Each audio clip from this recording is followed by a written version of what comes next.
Good afternoon. Welcome back to this conference on digital sovereignty in a context of the Ukraine crisis, and talking about digital sovereignty in the context of political authoritarianism. My name is Alice Panier. I'm the head of the Geopolitics of Technology program at IFRI, the French Institute of International Relations. So thank you, Florence, for the invitation to moderate this panel and roundtable on the Chinese case and Chinese strategy when it comes to digital sovereignty and a sovereign internet. So we've talked so far about general conceptions about authoritarianism and digital sovereignty. We've talked for almost 2 hours on the Russian case. And now we're gonna move to the Chinese case, which was introduced at the end of the previous panel.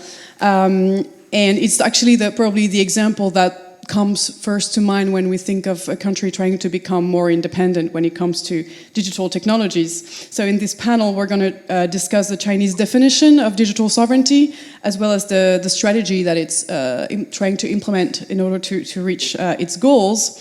And especially important in the case of China is the context of ever more wide-ranging US export controls in terms of digital technology towards China, as well as probably lessons to be drawn from the Ukraine war in the Chinese context, viewed from a Chinese perspective.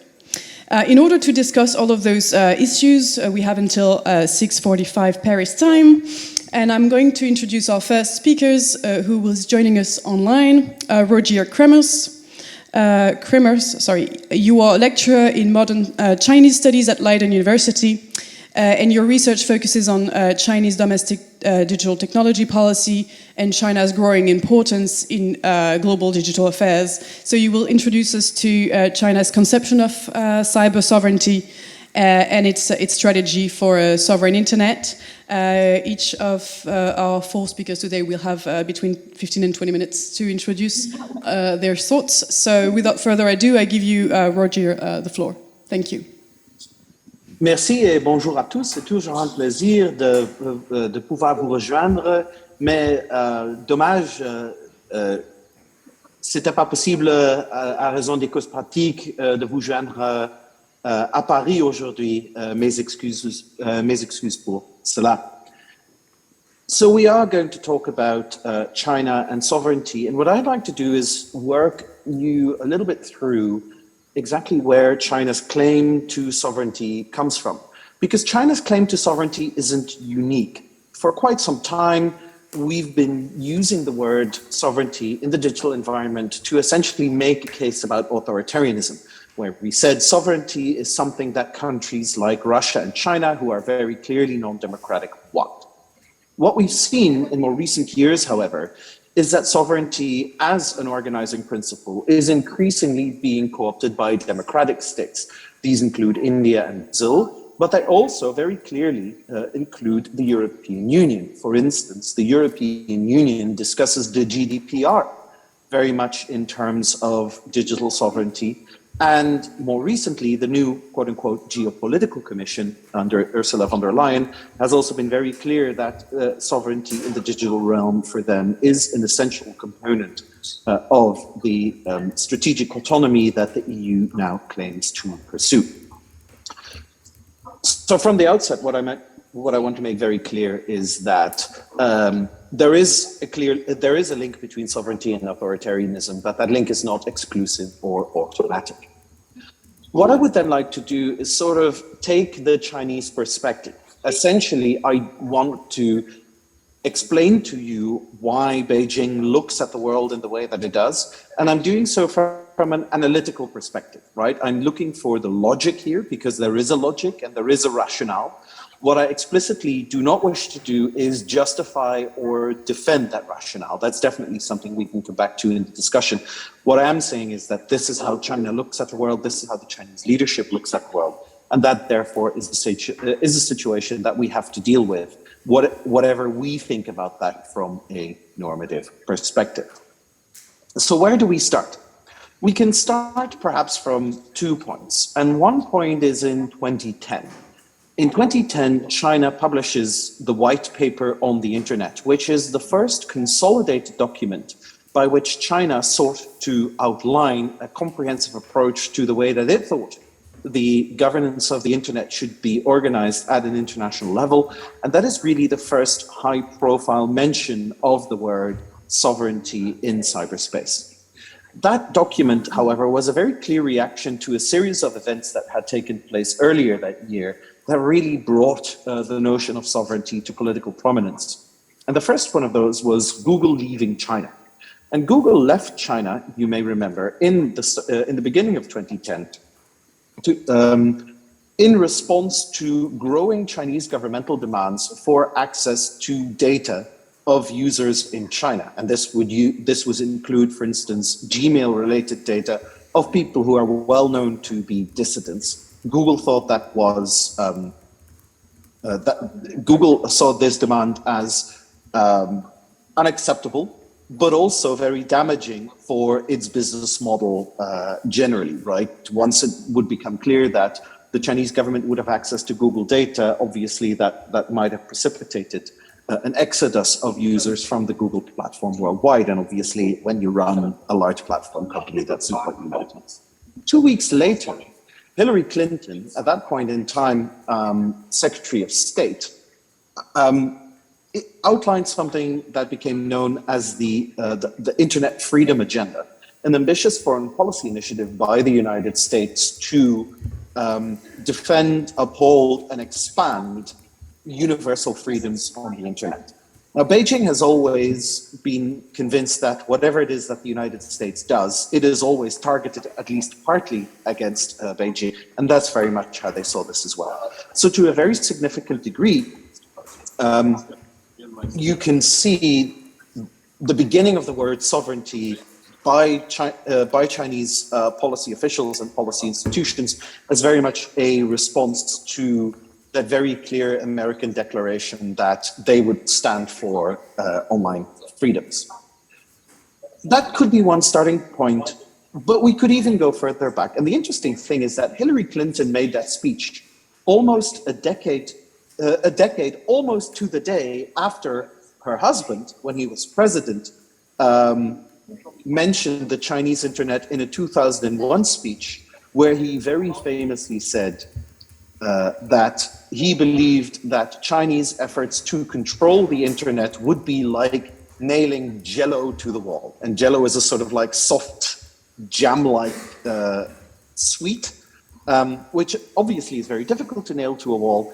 However, what we've seen in the 2 decades since is that if you have enough nails, it might be less impossible than thought earlier.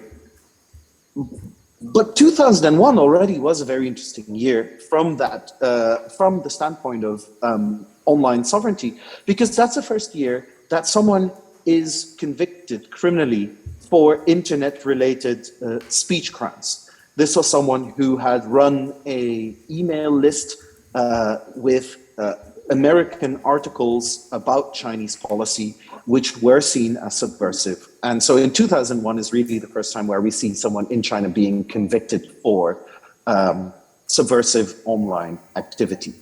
And so from the beginning, we talk a lot about decoupling these days, but from the beginning, it was very clear that to the Chinese government that the internet was a space for the exchange of information that, like any other space for the exchange of information, would have to be controlled.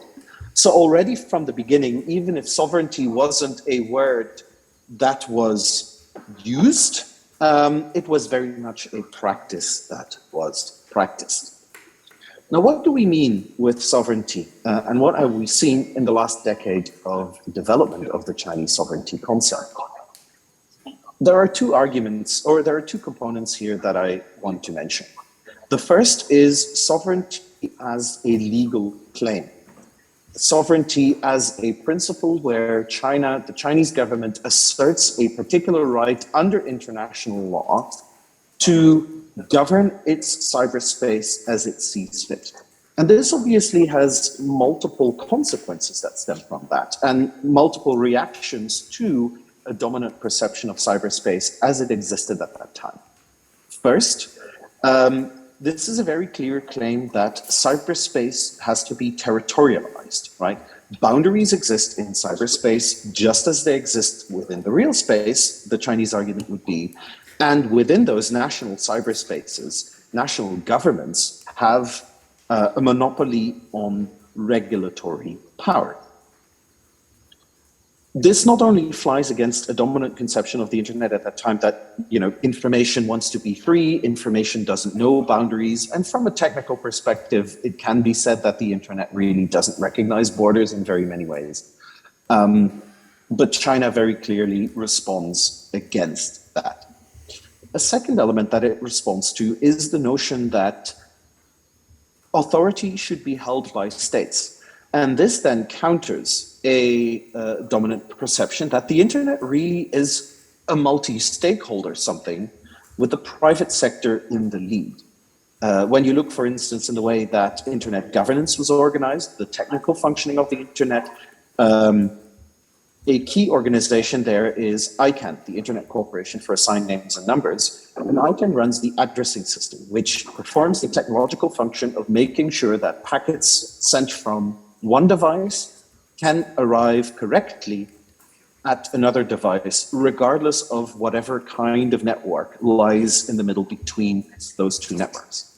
Now, ICANN was by and large, it was a private organization, albeit working in close cooperation with the US government.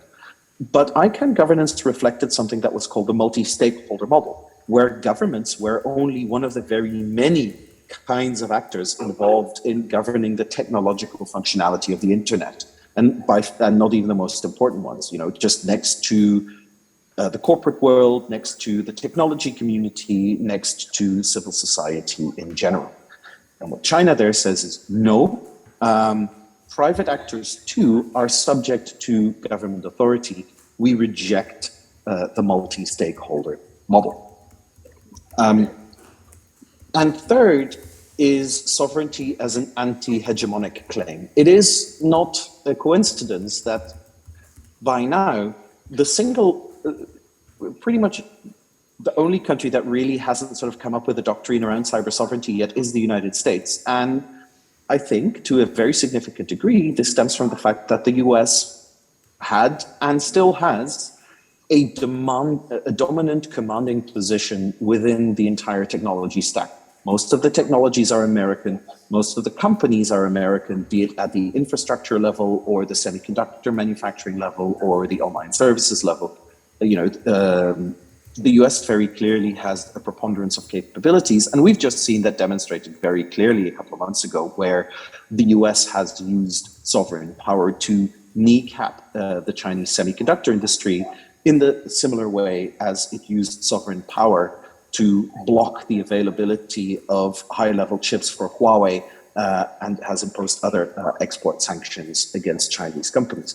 But even though the United States uses sovereign state power to pursue its national interests and foreign policy aims, it does not recognize the notion that sovereignty plays a role in cyberspace. From the Chinese perspective, however, of being very much a latecomer to the digital world, digital technology is something that comes into China, where China certainly in the beginning is very backward. For the first couple of years, the Chinese internet isn't even run out of China because China doesn't have the technological capabilities. It is run out of the University of Karlsruhe in Germany. And for the first couple of years, there isn't even a unified standard for the display of Chinese characters in programs like web browsers, right? That's how far China's had to come, where it was technologically impossible for there to be a technologically efficient way to display the Chinese language.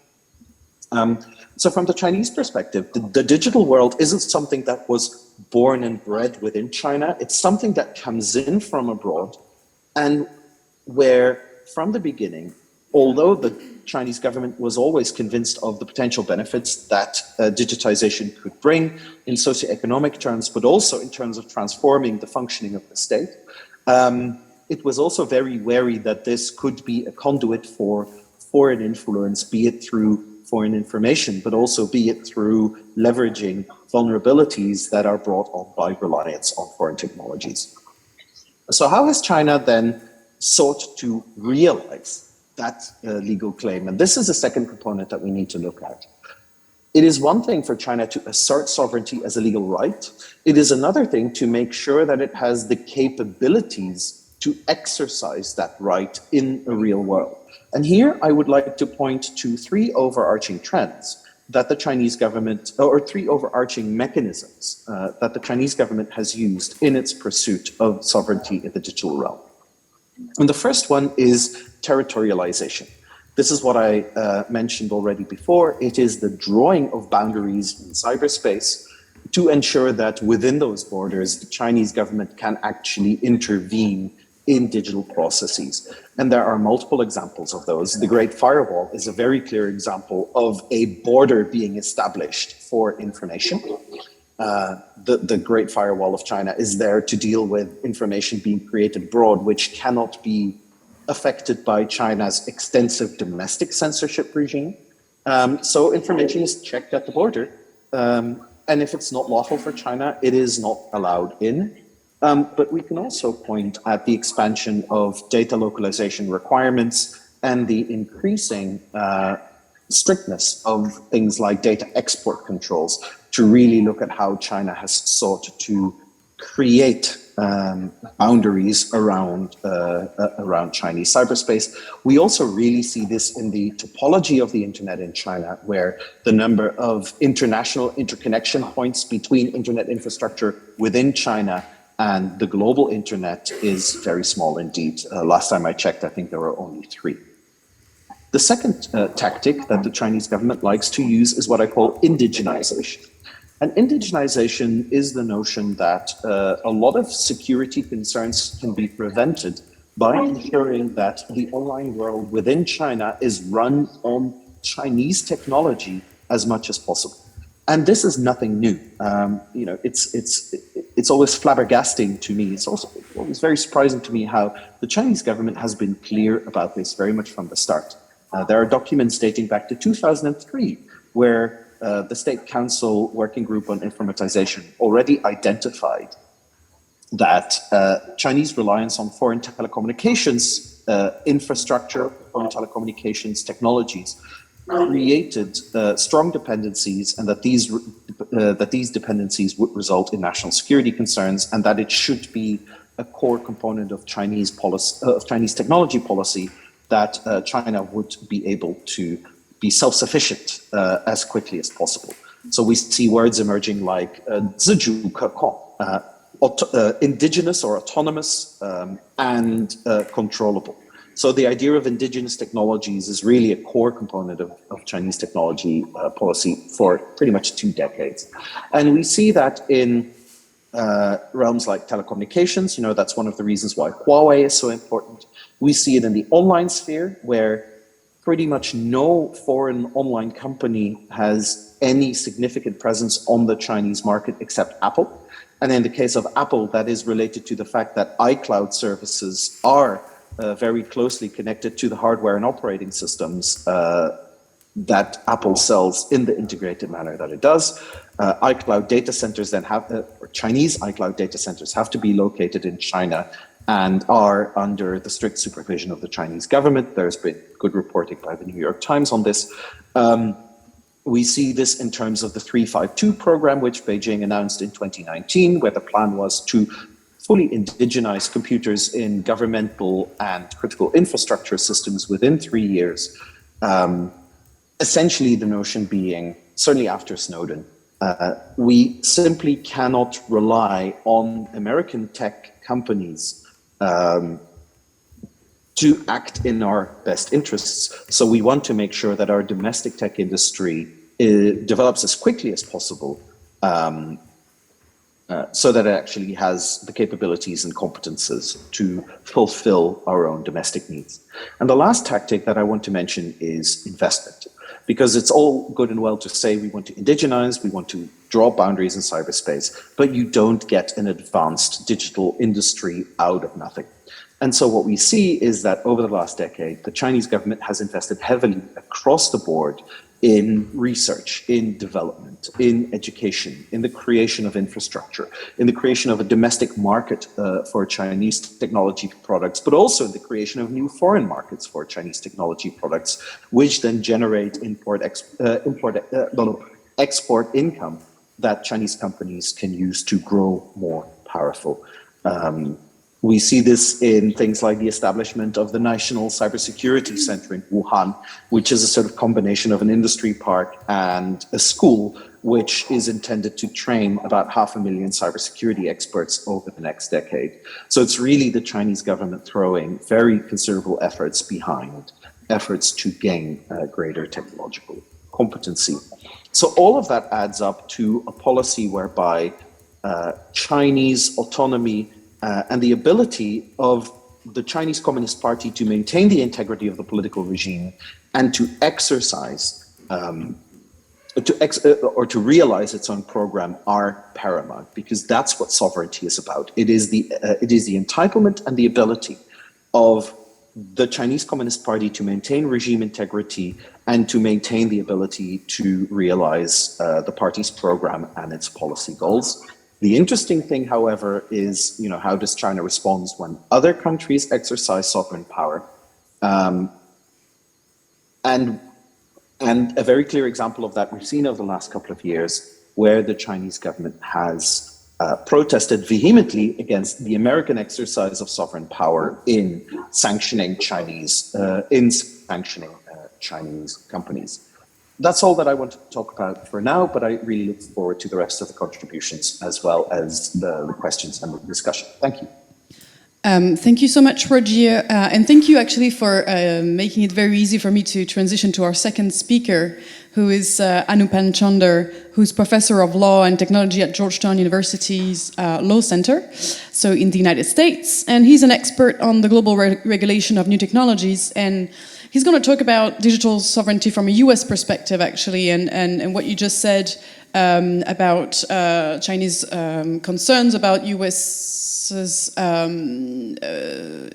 enactment or action over in terms of sovereignty, and the other way around, how the US are increasingly concerned about the Chinese bid for digital sovereignty, is what Professor Chander is going to talk about, and how concerns are growing in the US about this open cross-border internet that the US has helped building in the first place, but is maybe coming back at us.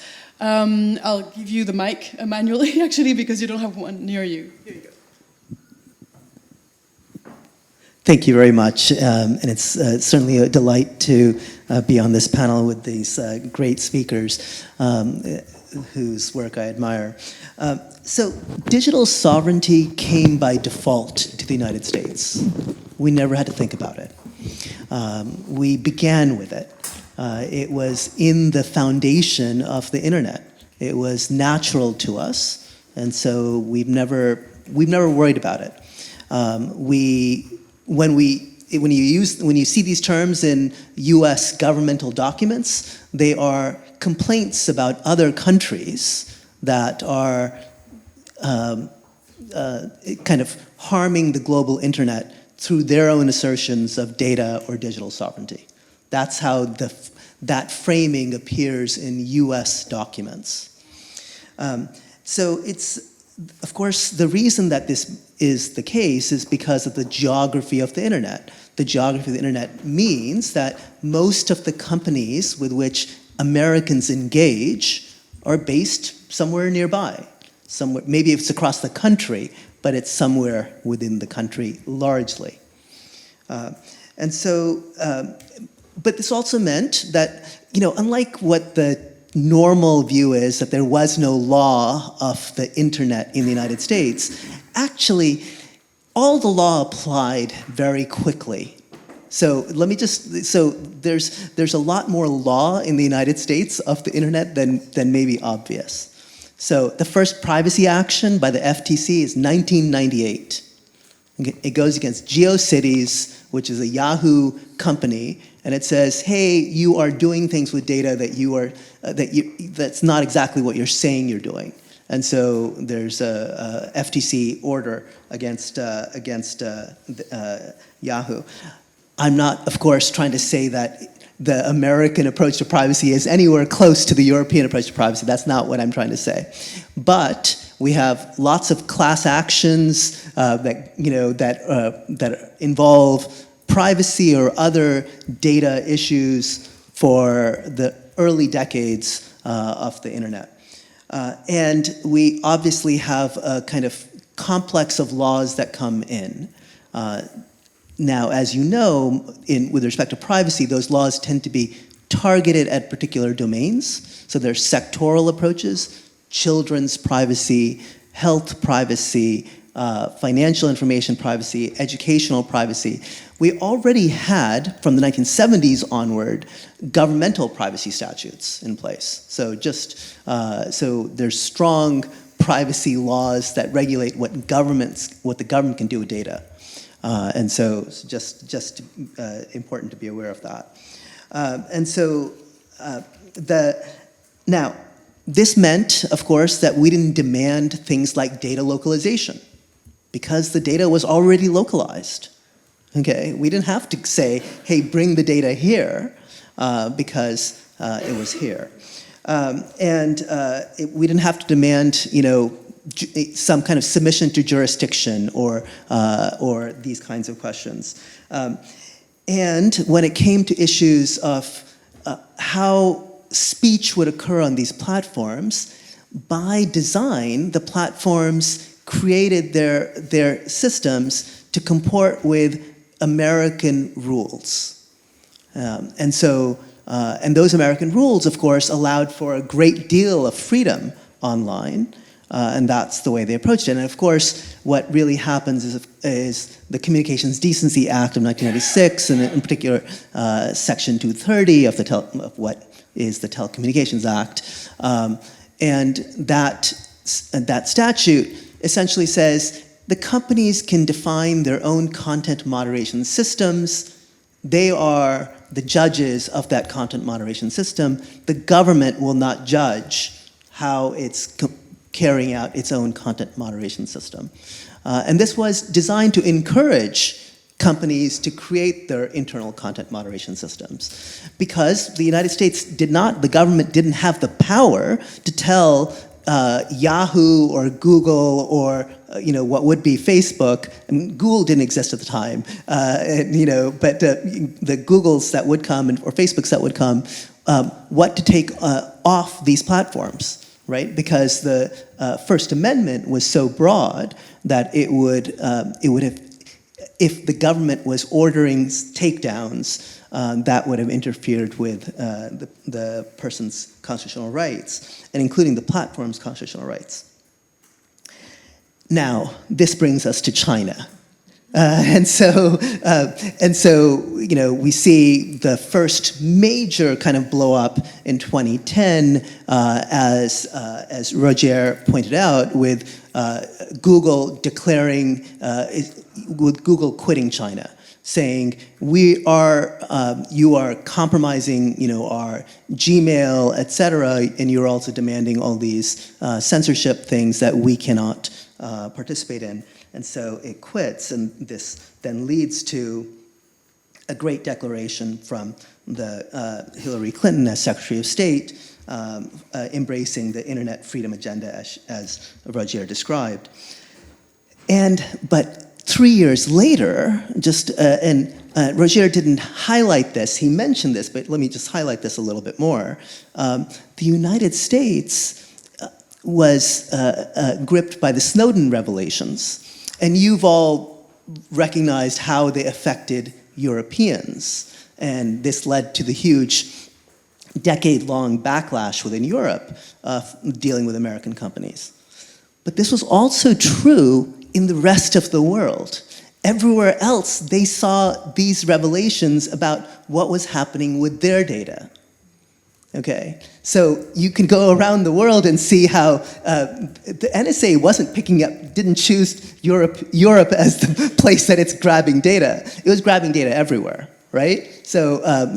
And of course, the local population is most concerned about how they're grabbing the local data. And this is true of China as well. And so what you see is the Tsinghua University, which houses the kind of the national university network, is compromised by the NSA, according to these claims at least. Who knows what the underlying truth is? Recall also that Snowden first fled to Hong Kong, right? And before fleeing again to Russia. So he was welcomed in Hong Kong. I'm gonna get some more water, sorry. Thank you. And so I think, and I'd love to, Roger, I'm gonna, obviously you're the expert in all this, so I'm gonna cut back to you for those kinds of things, but I just wanted to make sure.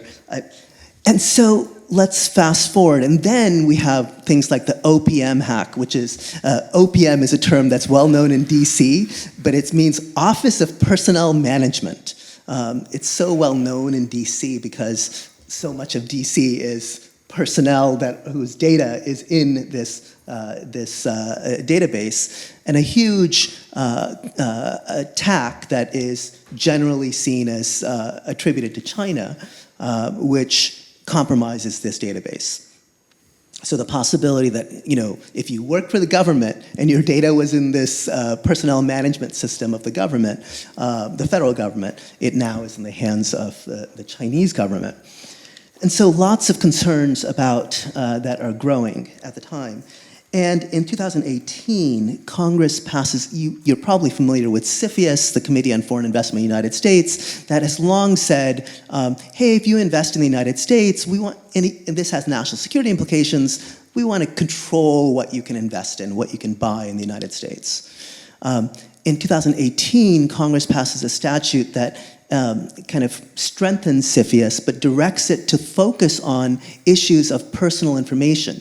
Would this foreign investment into the United States give a foreign adversary access to personally identifiable information about Americans? Now that becomes an explicit mandate for the CFIUS committee to consider when there is a foreign investment. You can imagine in the context of the internet, that means basically any company that deals with people. So any investment from China suddenly is seen under this national security lens, a lens that wasn't the way that we approached these questions before. And so you've got FIRMA in 2018, and then of course you've got in 2020 Trump's. You've got the Huawei cases, ZTE, Huawei, et cetera. But in 2020, Trump's action with respect to TikTok, because now that original default assumption that I told you about, the geography of the internet, had suddenly shifted underneath our feet. Suddenly, we were dealing not with a company in a different state, we were dealing with a company that had its origins in a far-off country. And a country that, again, was configured in the American imagination as our big adversary. And so that becomes the focal point of the Trump administration's 2000 efforts. Okay, so that effort, of course, as you know, TikTok is still in play in the United States. It's one of the most popular apps in the United States. The great irony is that TikTok survived, but the president didn't. The president of the United States was actually banned from TikTok, or his videos were banned, rather than TikTok being banned from the United States. And so you had this incredible story of a Chinese big tech company beating the president of the United States in his home turf. Okay, and why is that? Well, because of American statutory law and the law that Congress had written, and also courts that interpreted that law. So in two cases, both a Trump appointee and a Democratic appointee, an Obama appointee, ruled against Trump's ban, leaving TikTok intact in the United States.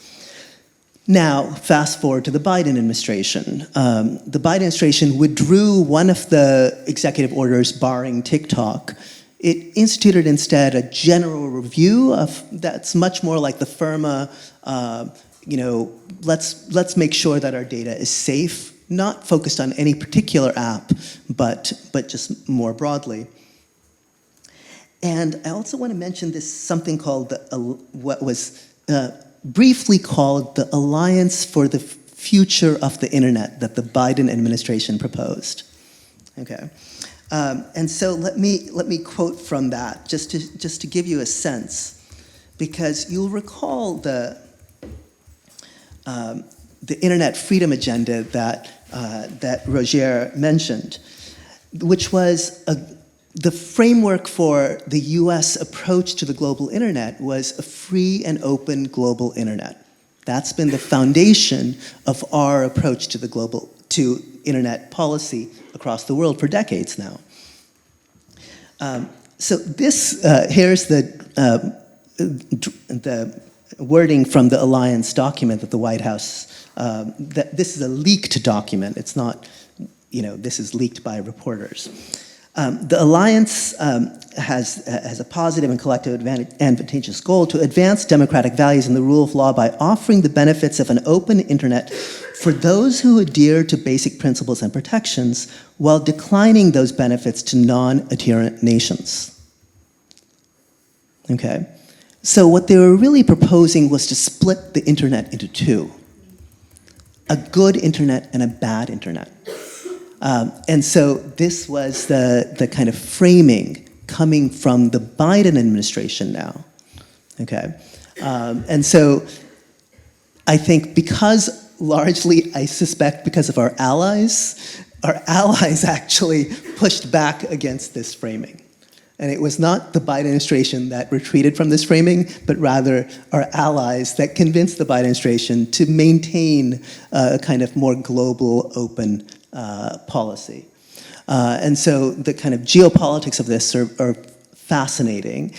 Now, I would say the leadership for a global internet has passed, America passed the baton, as you can see, and in fact has facing China, has now decided to retrench, put up walls itself, and particularly walls that are designed to kind of somehow displace China's presence on the internet. So I'll leave it at that. Thank you.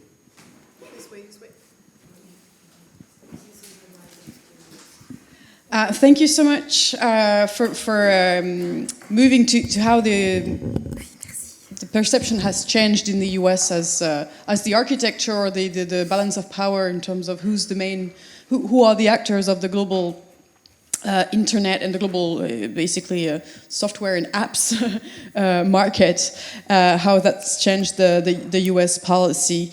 And actually following from that, the US has enacted a number of export controls and a growing number of restrictions to try and hamper China's technological development. And so how has this affected China's bid for digital sovereignty is what Stephanie Balm will talk about. I think also talking about the domestic Chinese perspective. So Stephanie Balm, you are the Dean of the College of Sciences Po, so that's undergraduate studies at Sciences Po, and a professor at PSIA, so the Paris School of International Affairs. Looking forward to hearing your thoughts. You can use that mic. Thank you for being here. Oui, ça marche, super. Merci Alice. Thank you so much, and thank you so much my colleagues from Media Lab to invite me and giving me the opportunity to leave my administrative task for a while. And I'd like to say hello to Roger, a good friend. really old friends of mine back to my Chinese years.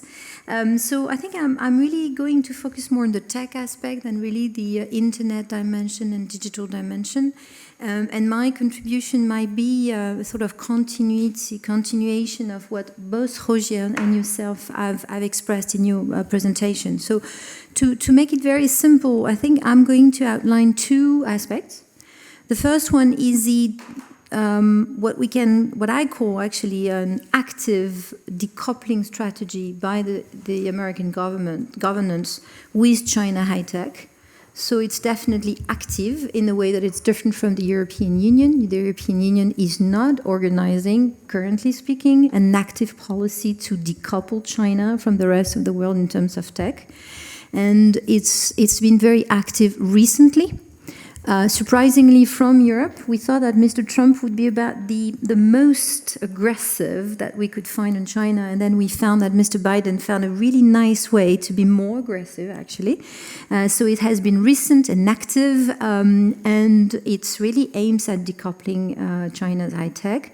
I would like to mention the fact that, and I will go into details, I'm just doing this Sciences Po methodology just to say about the different points that I would like to mention. So there have been very few official reactions from the PRC on this active strategy by the US. Is it because it's a pandemic moment? Is it because it's an electoral moment in China? Probably also because actually the Chinese authorities are realizing that their ambitions on tech is being very much hidden by the recent reactions, probably, and they don't know how to react to this. And then the second point that I want to, or the third point that I want to make is actually that China has organized a self-decoupling strategy for ideological purposes, and not recently, since 10, 15, 20 years almost. And Roger, when you mentioned the Google splinternet and the fact that Google left mainland China for Hong Kong, it was the first moment of this self-decoupling strategy for ideological reasons that I mentioned. So ideological means Marxism, techno-nationalism, dogmatism. I don't think it's exactly the right place or forum to talk in details about it right now, but to say that my kind of understanding is that China as a government feels much more threatened by domestic rivals than by the US protectionism somehow. Or if you look at the reactions by the Chinese authorities, considering their own tech giant and the way they want to control it, they have been much more vocal on that aspect than on denouncing US protectionism. So once I have very briefly explained these 2 points, I will have to draw a conclusion that I don't know yet what will be the content, because I don't know exactly what kind of lessons we can draw from it, except maybe raising the question: is the Chinese political system its main constraint or its main asset to reach out to its ambition? Or, in Europe, we say China is part of the problem and part of the solution for climate change. It's also the Chinese political system is part of the problem and part of the solution of its own ambition. So maybe I will share with you my doubts, and please allow me to do so. So the first point is the active decoupling US strategy on China's tech. Really, there is a very interesting word in English which is really difficult to translate into French. It's weaponization, weaponizing. Basically, the Biden's administration, following the steps of Mr. Trump, has decided that tech is a weapon, and China is using a weapon. Therefore, they are weaponizing the US-China relations on tech. And this is absolutely objectivable, can be definitely approved by 2 key decisions/acts, including the very famous Chips and Science Act of August and October 2022, which says very simple things, but shows you how actively are the US authorities, engaging with China on this issue. It aims at enhancing the global competitiveness of the US chip industry by, increasing R&D funding, announcing mega fabs in the US, for improving the security of the supply chain, and last but not least, and it's clearly stated in the document, countering China's ambition in this sector. And it is going to have huge consequences for China's semiconductor strategy itself, but also globally from Chinese perspective because of the Belt and Road Initiative. And basically, if China in the years to come is unable to cope with the rhythm of semiconductors, basically of the quality of high quality semiconductors, most of countries around the Belt and Road might consider China is basically exporting to them a second quality, second tier, or second generation of semiconductors. They might not be so interested to deal with China. So it's not only China itself, but it's China within its global ambition, and that's the way actually China has understood it. So when I looked carefully in August, right in the middle of my vacation, I was looking at this and said, wow, how the Chinese government is going to react. We have, and I found, during a regular press conference from the foreign ministry spokesperson of the Chinese authorities, Mr. Mao, he reacted by basically saying, and I quote, "Such practice runs counter to the principle of fair competition and international trade rules." It could have been the European Commissioner explaining us that, we need to work on a fair field, on a fair play field. And secondly, Mr. Mao did not denounce the politicizing tech issues and using them as a tool and weapon. And then you also find the China Semiconductor Industry Association, which is based in Beijing, which responded by saying that the US government is bringing, and I quote, uncertainties in the industry of semiconductor.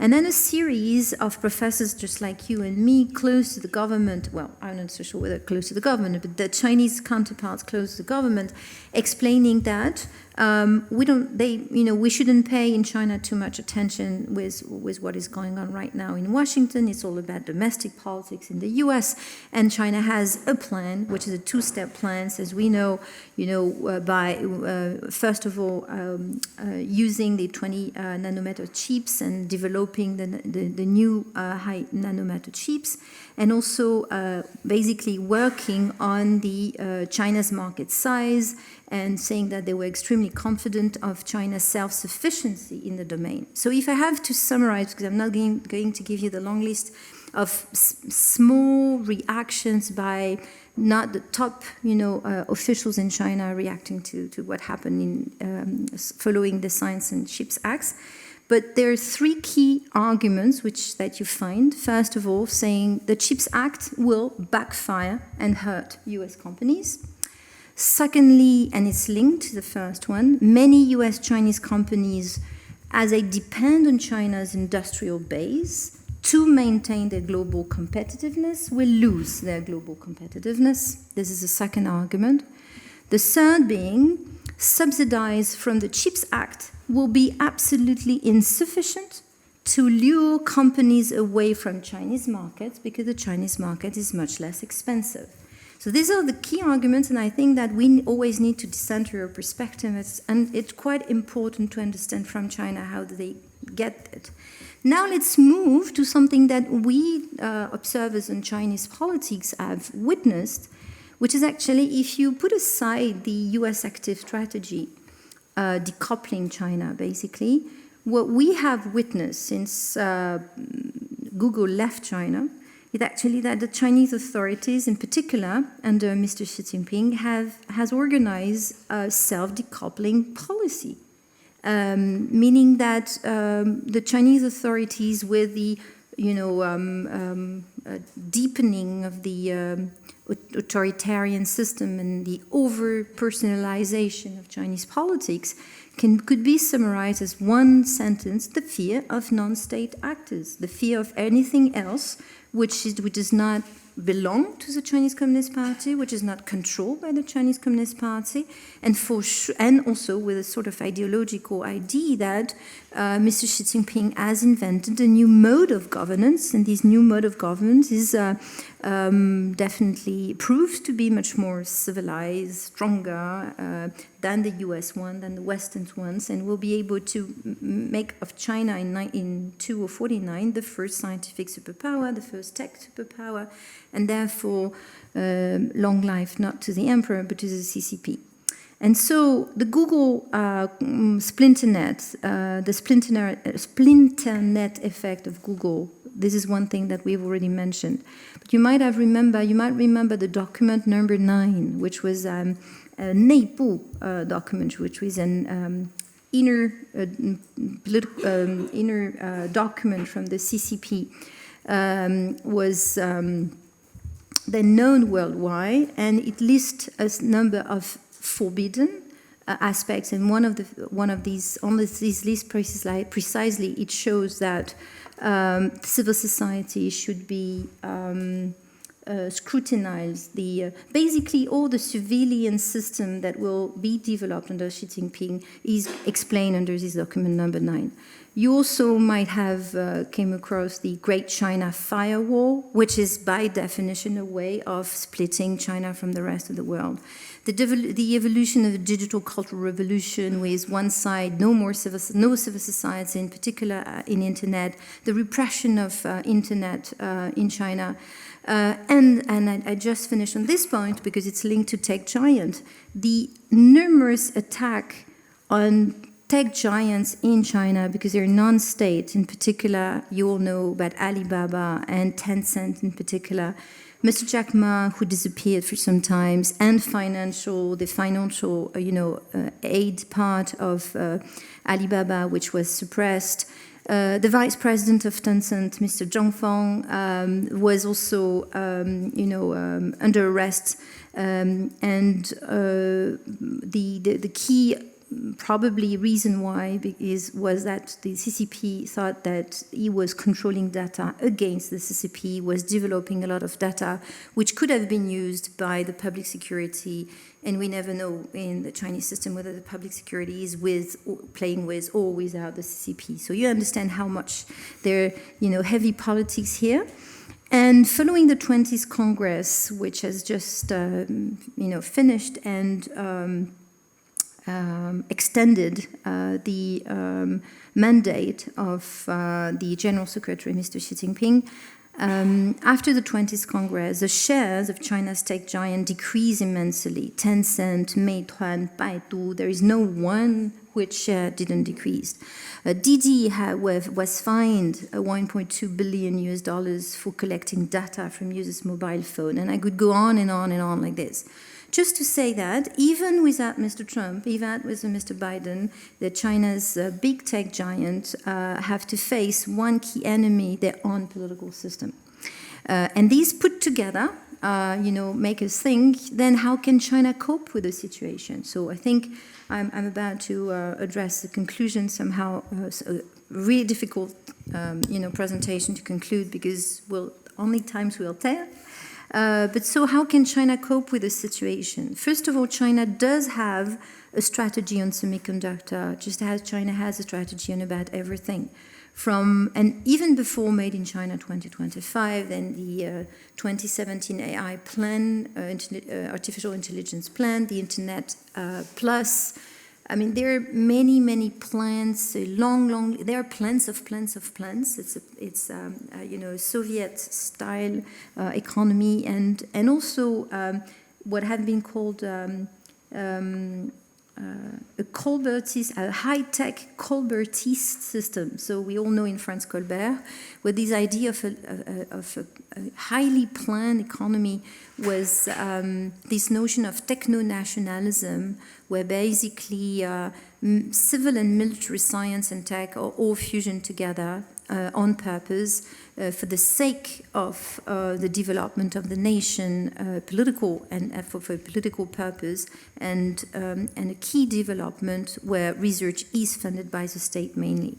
So China has a semiconductor strategy currently is, I will summarize by saying it's a third global player in the semiconductor strategy, far behind the US and East Asia. By East Asia, we count Korea, Japan, and Taiwan, of course, Taiwan.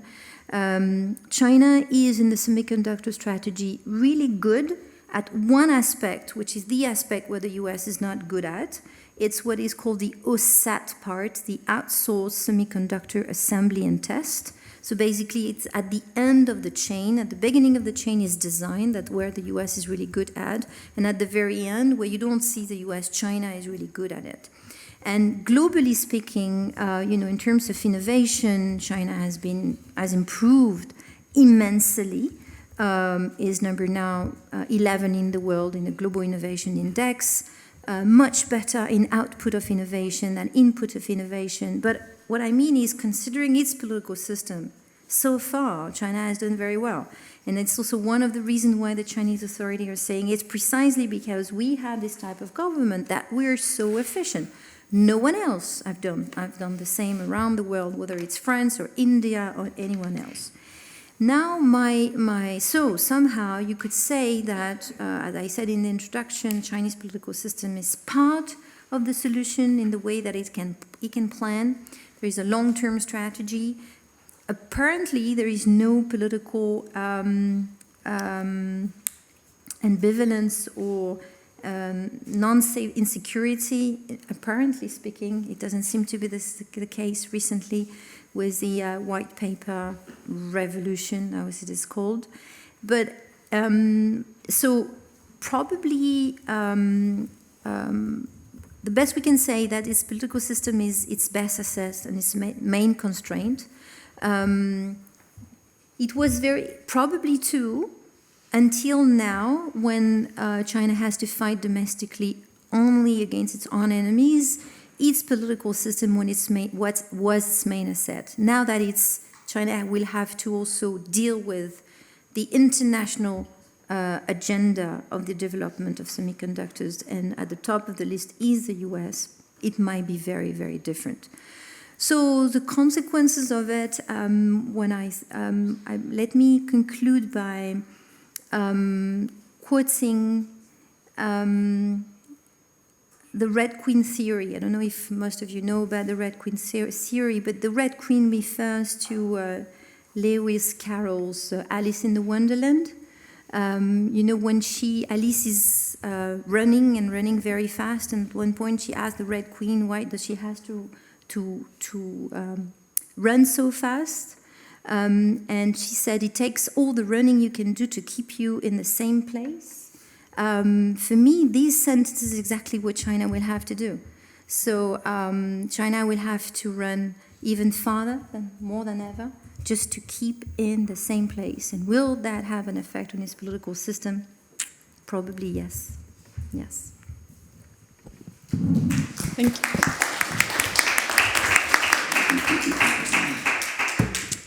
Thank you so much, Stéphanie. I'm turning now to the last speaker of this panel before we engage in a discussion and Q&A. So while he sets up his PowerPoint, I'm introducing Johannes Tumfart, who is a philosopher and historian and currently a fellow at the research group Law, Science, Technology and Society at the Vrije Universiteit in Brussels.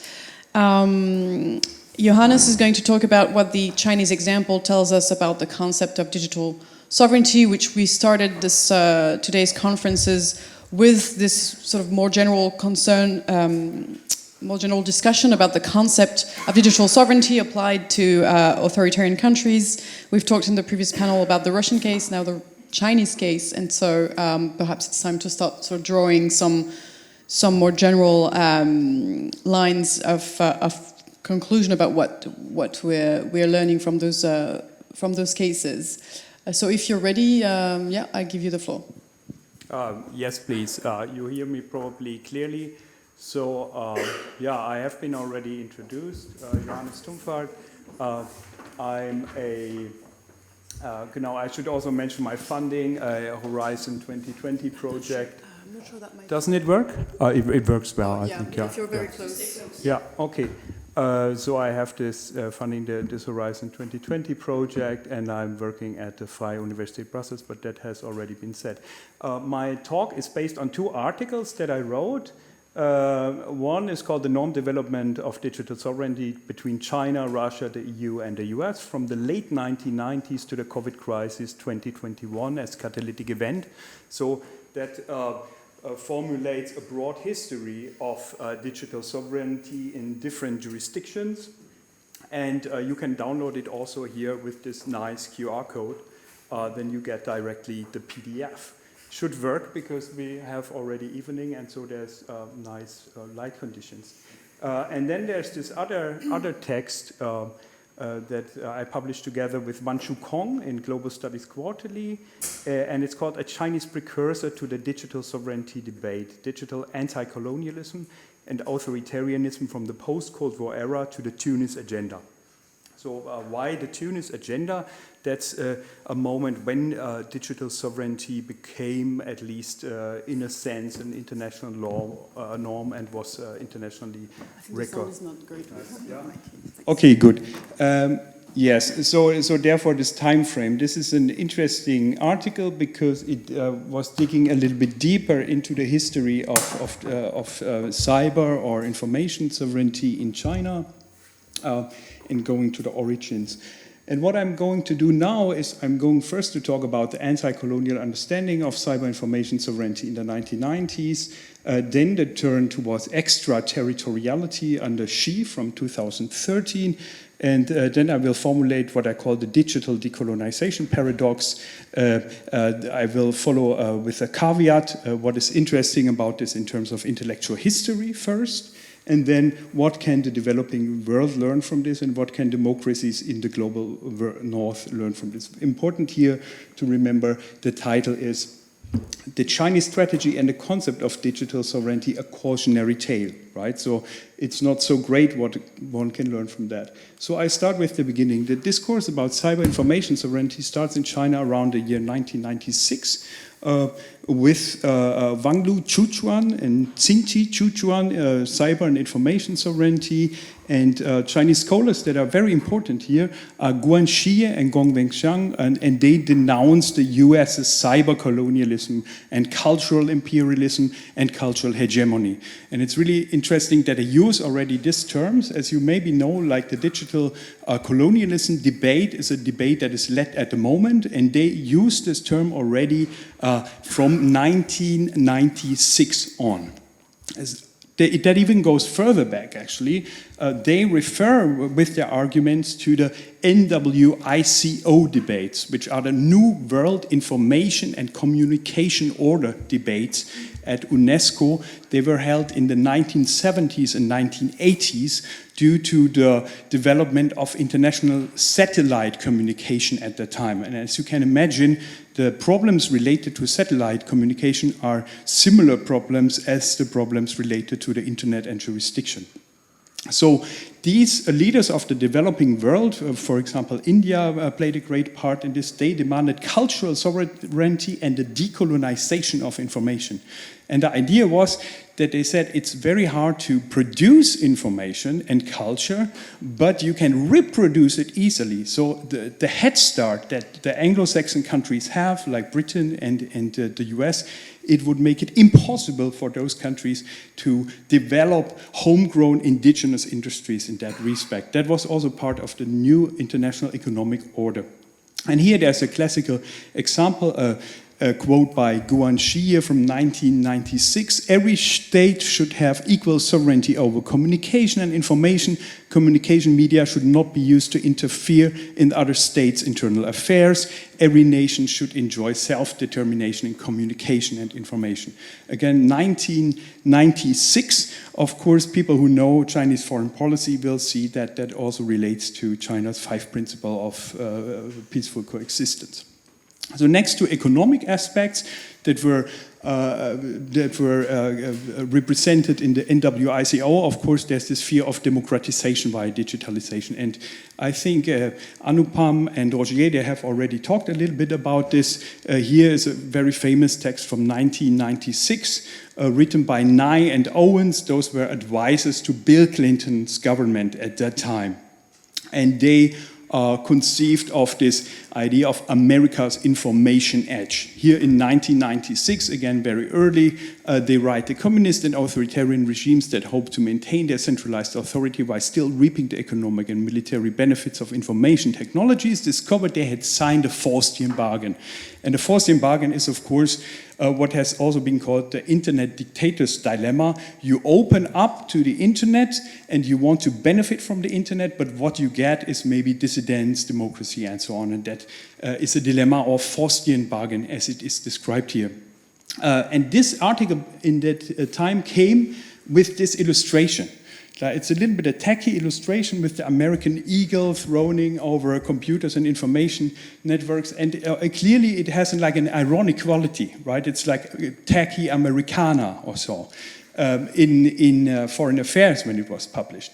But Guanxi republishes it in China in his article, and he takes it as an evidence that the Americans are planning to rule the world via the internet. So he sees it from the other side and he takes it as at face value in a sense and without the funny aspect. Of course, we can also doubt whether it's actually funny when like a hegemonic power is playing with such irony. Yeah, we need to see that is problematic, of course. The practical aspects of Chinese digital sovereignty, or cyber information sovereignty as it's called, we have already talked about this a little bit. It solves the dilemma of opening up and maintaining authoritarian power. That is very important to see that in the time in the 90s, it's a time when China is opening up rather than closing down. And so one cannot only understand it as decoupling, but it's rather like a tool that allows it for the government not to fall for this digital dictator's dilemma. And that you can see that internally already with the amended Chinese criminal law of 1997, which provide the foundation to persecute digital activities by dissidents. And then like the first dissident was, I don't know if tried, but persecuted definitely in 1998. So that was already very fast. And with the crackdown on Falun Gong, which is a Chinese sect, or what was considered a sect by the Chinese government, in 1999, internet control plays a crucial role in Chinese censorship and so on. The Great Firewall, that has already all been discussed. But what is more important here for my argument of that idea that there is something like a digital decolonization paradox is that this notion of territorial control over the internet has been connected from the beginning on to extraterritorial aspects. So already the crackdown on Falun Gong included attacks on the group's website outside of Chinese territory. I will go then further with the turn towards extraterritoriality under Xi from 2013.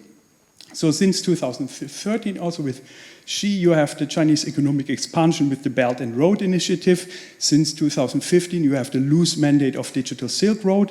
And China, people have argued, Airy and Strines in a recent article from 2021, China is establishing a Beijing effect, which is comparable to the Brussels effect that I will discuss later on, which means that China is exercising extraterritorial infrastructure, power over extraterritorial infrastructure and platforms. And you can see examples of that, for example, described recently in a book by Kokash, by Ain Kokash, Trafficking Data, that book is called. And it explains how the Chinese government can use Alipay, WeChat Pay, and TikTok beyond its borders. So if one has an account there, the Chinese government can access the data probably, and of course it can, by blocking bank accounts or so, or by blocking financially relevant accounts, exercise power extra on other people's territory. That's the relevant point here. Also, China is involved in digital transnational repression. This means dissidents exiled to democratic states and are harassed there via the internet, or they're experiencing surveillance via the internet, again on other states' territories, on US territory, on EU territory.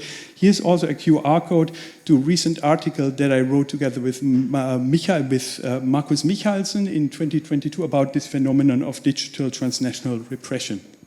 European Journal for International Security. And so there's also this text by Gravit, which is really interesting. In 2020, China's digital neocolonialism, he argues. So he argues that there's a neocolonialism in Africa, in countries such as Kenya and Tanzania, where China is exporting information infrastructure to, and where it is connecting this export with facilitating surveillance and governmental control. Important here also to mention, not all of these aspects are particularly problematic. They're business as usual if you compare it, for example, to the US, that also did things that were not so great. China is simply assuming its position as a great power comparable to the US. So what is the digital decolonization paradox? I developed that from Mueller's classic text or classic notion of the cyberspace jurisdiction paradox.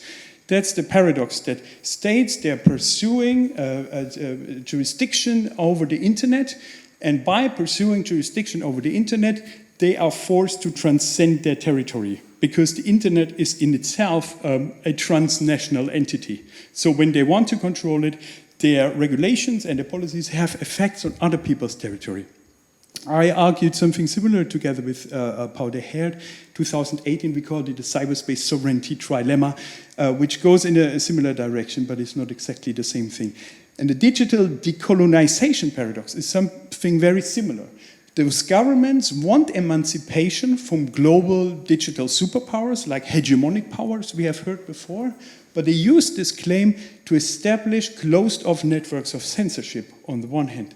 On the other hand, they need to become digital powers. Also, as Rochier said, of course, they need to develop the capacities to enforce that kind of sovereignty, and that digital power is inevitably extraterritorial and contradicts, therefore, the original claim. So digital decolonization is inherently impossible, or at least it's a paradox. Yeah, what can we learn from that in terms of intellectual history? So this is one specific historical development, and it's very important to remember that this can also stand by itself, right? We can look at China and what happened in the 90s, and we do not necessarily have to relate it to our situation right now, but we can see it as something, a different historical window in a different mindset also. Knowing history is valuable in itself, very important.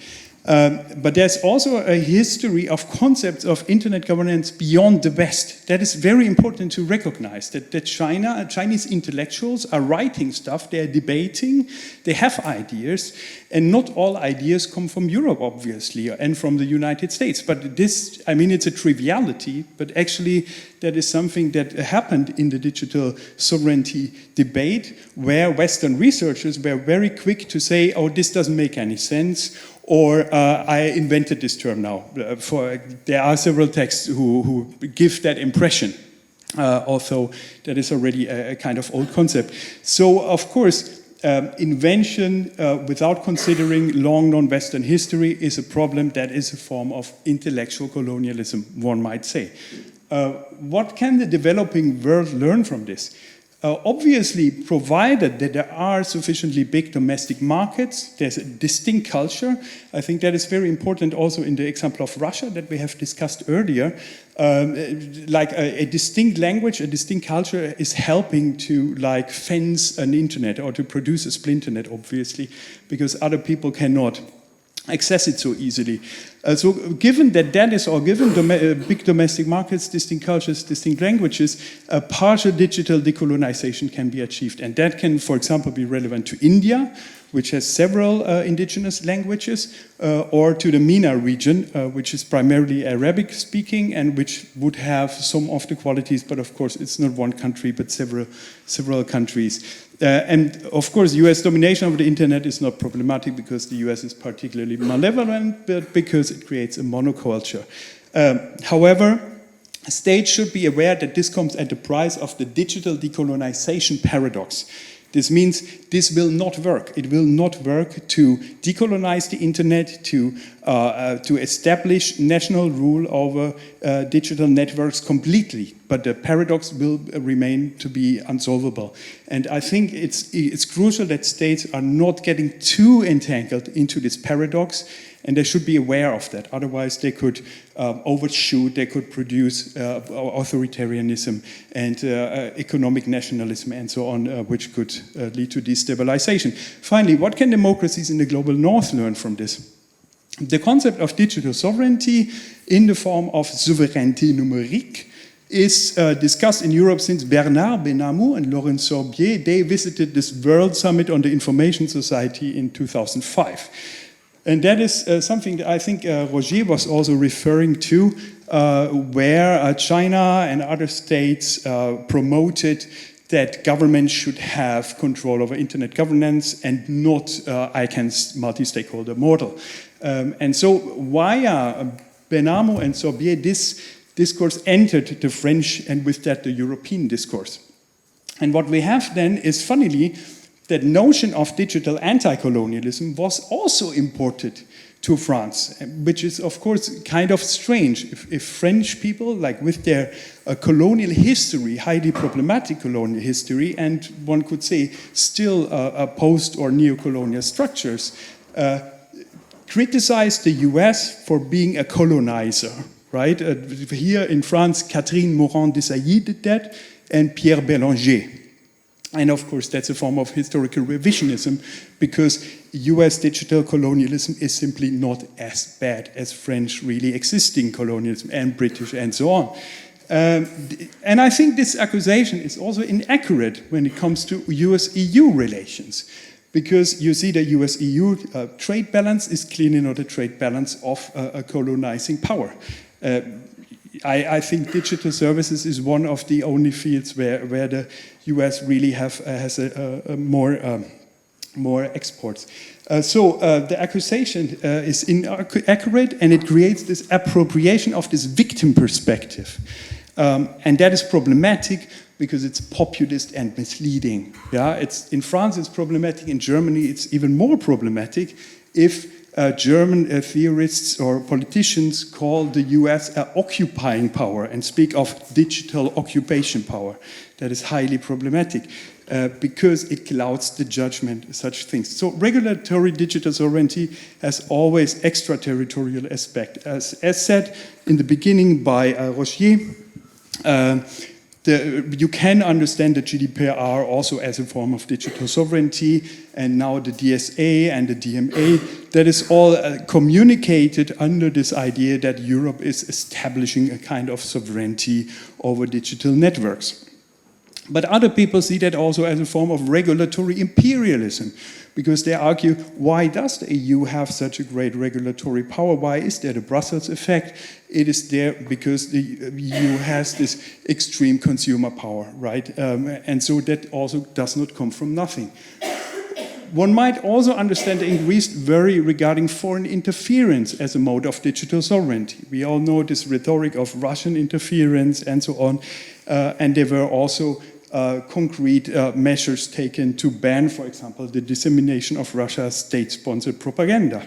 In France, we had the law against disinformation, which was found to be unconstitutional in parts, and in Germany we have the NetzDG, which was funnily emulated by authoritarian governments all over the world that quoted the German example as an excuse for their own restrictions on free speech. So should democracies really adopt such policies and regulations? I think it would be better to fund education and digital literacy than to engage in such securitization of the digital public sphere, like to constantly speak about the threat of foreign interference, of digital propaganda, which is in a sense mirroring the Chinese approach I have also a new paper regarding that out in Applied Cybersecurity and Internet Governance, where I speak a little bit about this notion of the securitization of the public sphere, like transforming the public sphere into security issues. Also, this is also mentioned in the Michalsen and Tumfart paper, where you have again here the QR code. Yeah. That was the other way around here. Genau, exactly. Again, you can read those texts here, the norm development of digital sovereignty between China, Russia, the EU, and the US. I was only briefly talking about that, and that paper is more written. And of course, there's this historical paper that is only historical and dives deeply into this debate in the 90s in China. So that was about it. 20 minutes are over. Yeah.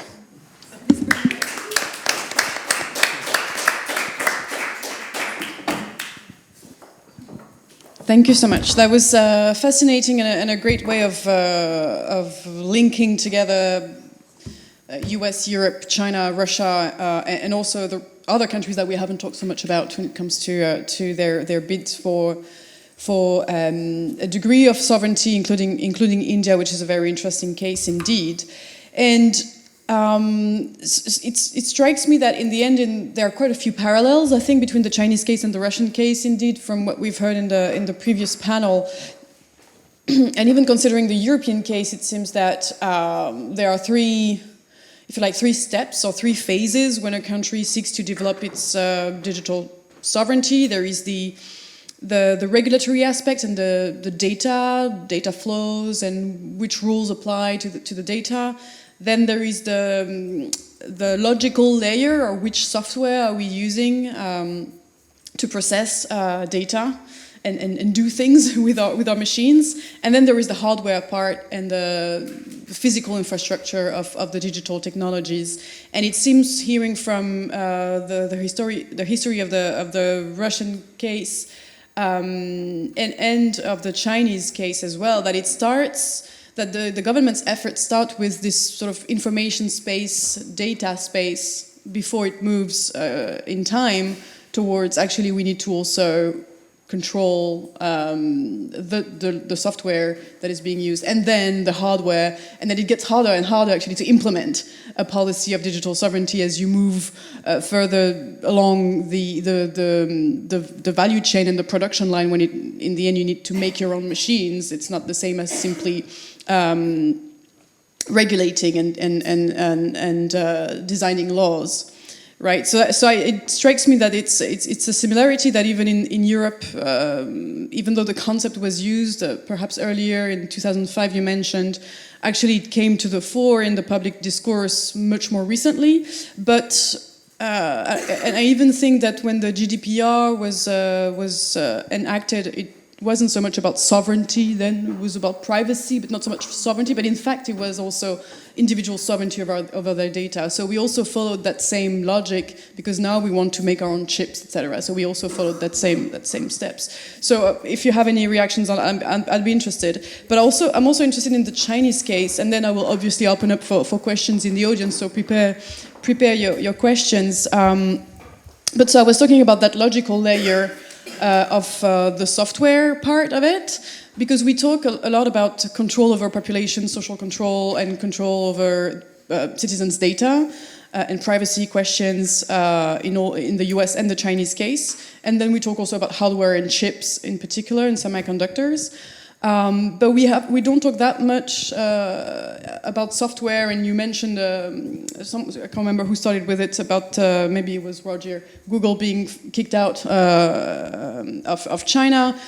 Can some of you, if you want to react to this question of how the effort in the software area was developed in China to try and develop alternatives to foreign software, how successful that has been? Is it, in the end, something that's easy to do? Roger, you raised your hand very fast, so I'll give you the floor to answer that question, and then if someone else wants to take the mic, please just make a sign, and then we'll take more questions. And I saw there is also a question. Actually, I'll add that question to you, Roger, because it's directed to you from someone online. How far is Chinese digital sovereignty a reaction or coping mechanism for possible market failures inherent to data as a factor of production? So I'll repeat the question. To what extent is Chinese digital sovereignty a reaction or coping mechanism against possible market failures inherent to data as a factor of production? So I'll let you tackle one of those questions or both. Okay. On your question, I think it's really interesting. You know, very often we talk about the splinternet or decoupling or fragmentation or balkanization as if it's a balkanization of everything. And I think there's sort of like a mega trend, to use the managerial term, that I think we should be far more aware of than we are, which is that the internet is simply not one thing. It has always been multiple things that we catch under the heading of the internet. But certainly now that the internet has penetrated into pretty much every important socioeconomic and political process, you know, one thing that I'm sort of have a hunch about is that the digital sphere is rapidly no longer a discrete sphere of activity or like a unit that we can describe as one whole. I mean, when we look at fragmentation, you know, what does that mean? Right? In the device layer, could it mean Huawei 5G versus Nokia 5G? In the online services layer, could it refer to geo-blocking particular services as China does, or regulating particular foreign services as the EU will do? Because what we find in the sort of the central layer, what makes the internet, there is actually very little competition. I mean, China has protested about how something like ICANN was governed, but China has never presented a serious technological alternative for the internet protocol and the domain name system that make the internet the internet. When we come to software, that means, you know, we have to even talk about very, very different areas of software. And one really interesting area is operating systems. Operating systems are incredibly complicated to make, but even, and this is another pitfall that we very often fall into when we talk about technology, even if you can make them, it doesn't necessarily mean that you can market them. A lot of this is dependent on market acceptance. And what do we see in China, despite all the billions that the Chinese government has put into it, or that Huawei has put into it? You know, Harmony OS, Huawei's operating system, is nowhere in terms of market acceptance. The dominant operating systems in China are Microsoft and Mac OS for computers, and iOS and Androids for mobile devices. And that is, you know, that is something that the Chinese government would have loved to see changed, I guess, but that they simply have been unable to. So the market plays a really, really, really important role here. But that is obviously different when you're no longer talking about operating systems, which, particularly when you talk about mobile devices, are part and parcel of the device that you buy. You know, you buy an iPhone, it's going to have iOS on it. That's going to be different where it comes to individual applications, where the Chinese government has been very successful at removing or make it very difficult for an apps to be present in Chinese app stores. So it's impossible to give a single across the board answer to it. You really need to look at specific case to specific case. On the question of data, I'm not quite sure I understand it, in the sense that you know, data as a factor of production was recognized as such by the Chinese government in 2020. Sovereignty has been an element, you know, for the previous 20 years. But there is an interesting point there about market failure. And already some of my co-panelists have mentioned what some people call the tech crackdown. I'm actually writing an article about it at the moment, which I hope to finish before the end of the year, but we all know how it goes, we're academics. But where I'm arguing that this is not a crackdown, neither is it about tech. Why do I mean it isn't about tech? If you were in robotics or corporate software or semiconductors or quantum or AI, you wouldn't have noticed anything. This didn't touch you. It was about a very specific subset of tech, which is the platform economy. It's also not a crackdown in the sense that when I think about a crackdown, I think about something that you want to kill stone dead. You want something to go away. And here, the Chinese government has time and time again underscored the importance of the platform economy. So what I'm arguing, what I'm arguing, what we're dealing with here is a rectification. It is taking a space that was previously unregulated or underregulated, and it's imposing regulation on top of it. And that regulation swings many ways. Some of it is what we can expect from China. It is, very strict content regulations, because that's what they've been doing for at least the last 30 years. Some of it is indeed about remedying market failure. You look at some of the new competition rules, for instance. This is about redressing the balance between platform companies amongst each other, breaking down the walled gardens. But it's also about rebalancing the relationship between these large platform companies on the one hand, and individual users or third-party merchants on the other hand. So generally, there is, one could argue that there's a really interesting sort of family resemblance between much of what the Chinese government is doing in terms of market regulation and in terms of personal information protection and what the EU is doing. And this really then demonstrates to us that the authoritarianism versus democracy frame is of limited analytical value. Sometimes China does things because it's an authoritarian state, that's definitely true, but that doesn't mean that everything that China does is authoritarian. If China wants to have a digital market that works in a particular way, it's going to have to need some form of competition regulation. And once you decide that you're going to have some form of competition regulation, as China has decided and as the EU has decided, there's only a very limited number of regulatory tools and tactics available to you. So it's no coincidence that EU and Chinese measures to deal with market failure in the online sphere look like each other. Thank you very much for two quite thorough response. I'll give the mic perhaps to other panelists if you have reactions at all. Yeah. And can I see by a show of hand if there are any questions waiting in the audience right now? One there. Okay. I give a very quick answer regarding the importance of sovereignty to the GDPR. That was quite important because there was this guy, Jan Philipp Albrecht, who was a member of the European Parliament of the Green Party, and he made several statements in a sense that this is about digital sovereignty. Yeah. He promised, for example, in 2016, regaining control and sovereignty in the digital age, and he even said the acceptance of the advancing loss of sovereignty appears almost totalitarian if we consider the consequences of the sacrifice of self-determination on society as a whole. Like, these are very drastic statements one needs to say. Another thing is regarding the EU-China relations. It's very important to see that that does not only go one way around.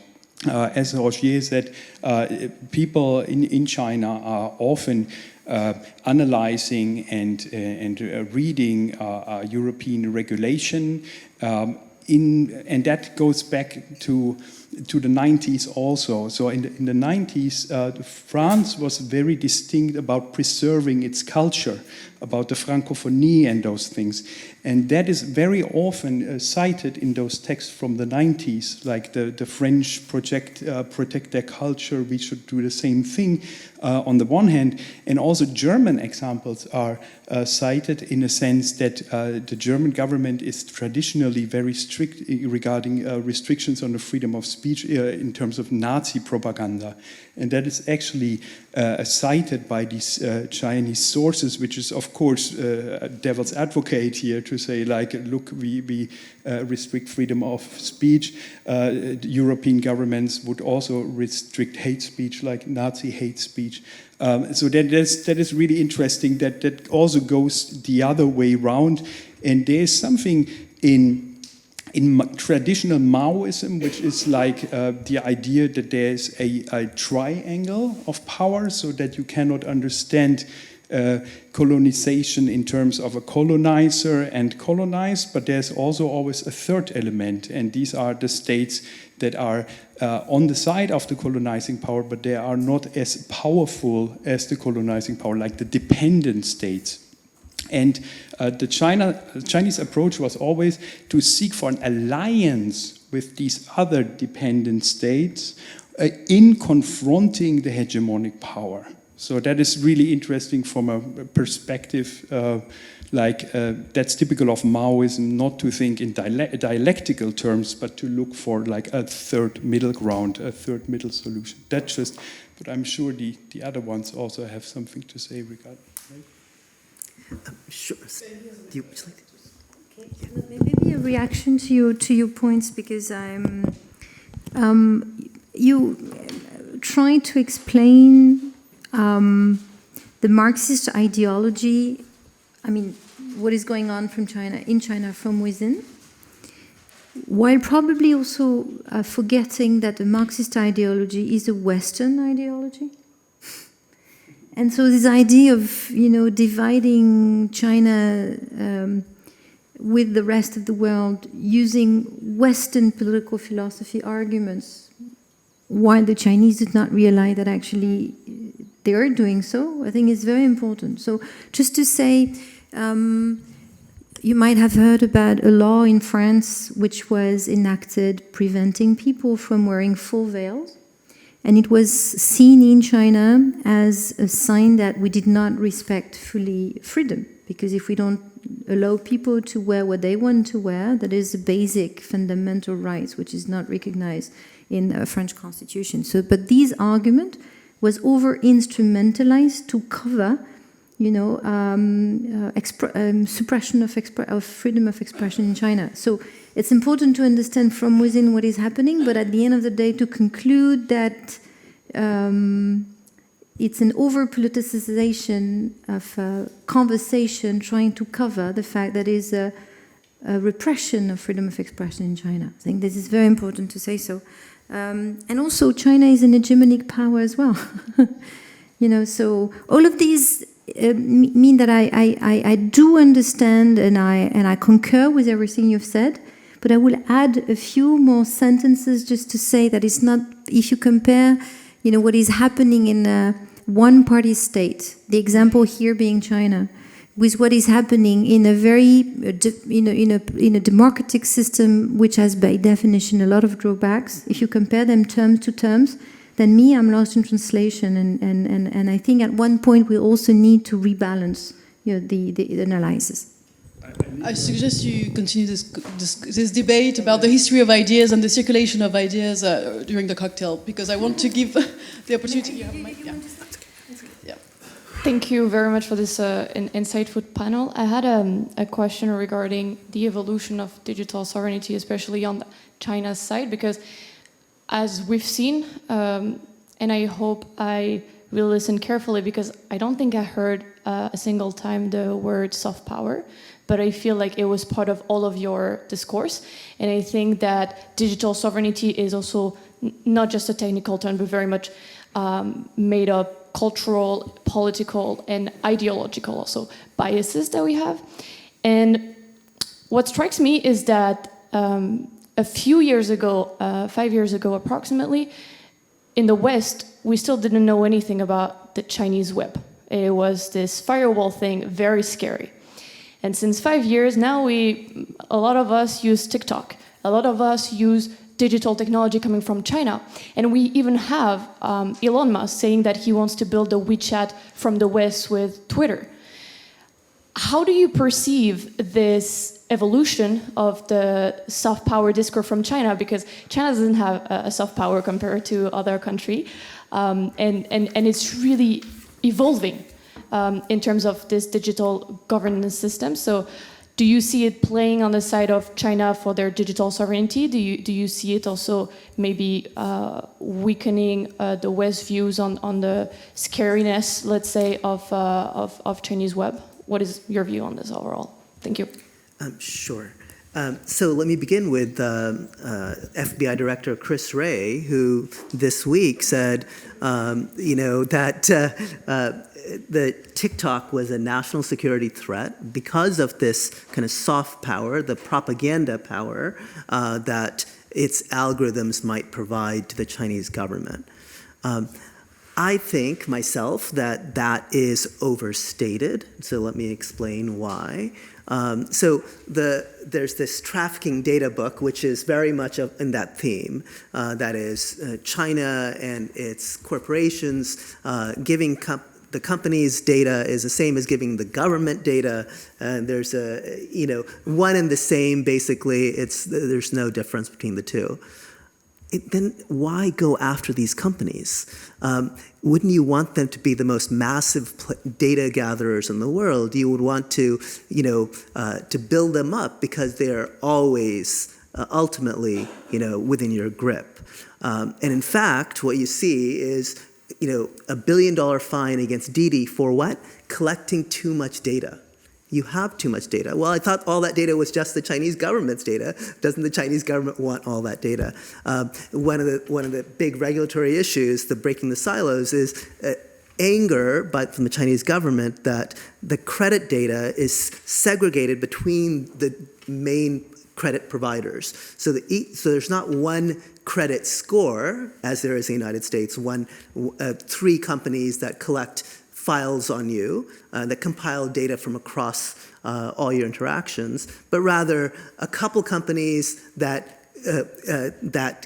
carefully shepherd that data. And the goal of the new policies is to break open those silos so that there is compelled data sharing now with the government. So I think that the story is much more complicated, and we should be a little cautious of embracing this simplistic vision of China, the simplistic vision of the companies and the governments. The companies, Jack Ma fled for his. So one of the stories, of course, is where is Jack Ma?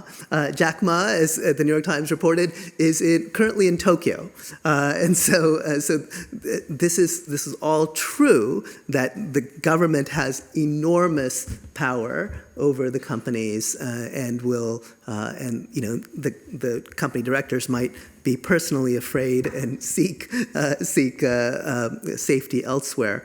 But I want to make sure that we don't kind of have a simple equivalence of these companies. There's a kind of dialectical tension between the companies and the government, even in China.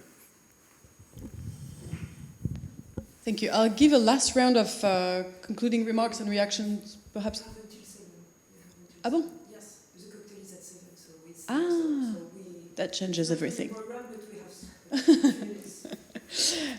Okay, so I'll give everyone enough time to respond, and then maybe we'll take another. Yeah. On the soft power aspect, I'm not so sure that the China's soft power is as recent as 5 years ago. Probably it's at the moment when we took in the West attention to what was happening. But so I would define the global South perception of China's soft power and the global North, and probably we realized a posteriori how much it was important. Then I would say China had a strong soft power before the COVID-19, may not be as strong now. As a business model, as a political model, as a tech model, and also because of this whole second generation of innovation goods that China has scaled up and made it very cheap. Your smartphone, the solar panels, all of this is part of China's soft power.